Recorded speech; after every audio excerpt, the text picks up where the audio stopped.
So People magazine came out and named megastar Chris Hemsworth as the sexiest man alive this year. It's not surprising to many. He's a pretty handsome guy. But I'm proud to announce that New Jersey's own and friend of the show, teacher Nicholas Ferroni, was named by People magazine the sexiest teacher alive.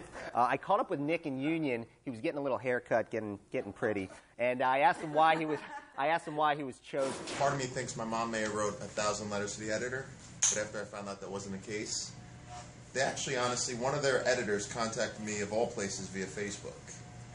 And I guess I do have a lot of famous friends who share a lot of the material I do for education, especially for minority youth and LGBT youth.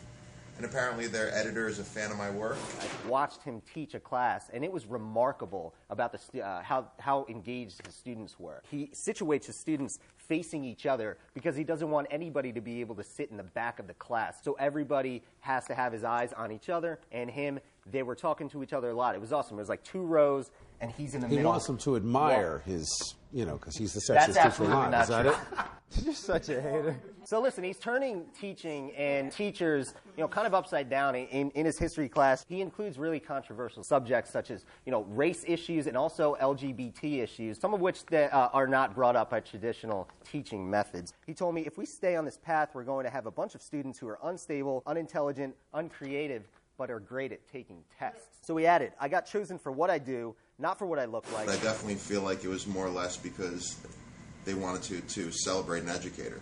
I think the key for him is that he takes all of the exposure and uses it to help his students. The people he meets, he brings them into the class. He works in anti-bullying initiatives. So good for him in taking the exposure and doing something I just with wonder if the title's appropriate, having the sexiest teacher alive. You're talking about a guy that teaches in high school. What's the last story you've heard in the news about a teacher that wasn't negative?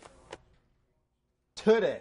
Right now. If there's a group of people that are talking about what's sexy, it's 16-year-olds. They can handle it if they have a sexy teacher. Yeah, absolutely. So I asked him what was next. He started a campaign called Preach What You Practice, and he's going out and attacking these major star athletes, Peyton Manning, Robert Griffin III, for getting paid millions for promoting Papa John's and McDonald's, when that is not what they eat. It's a pretty cool campaign. He's trying to raise money to advocate for some students and some athletes. He's doing really good work. Thanks, Rohan.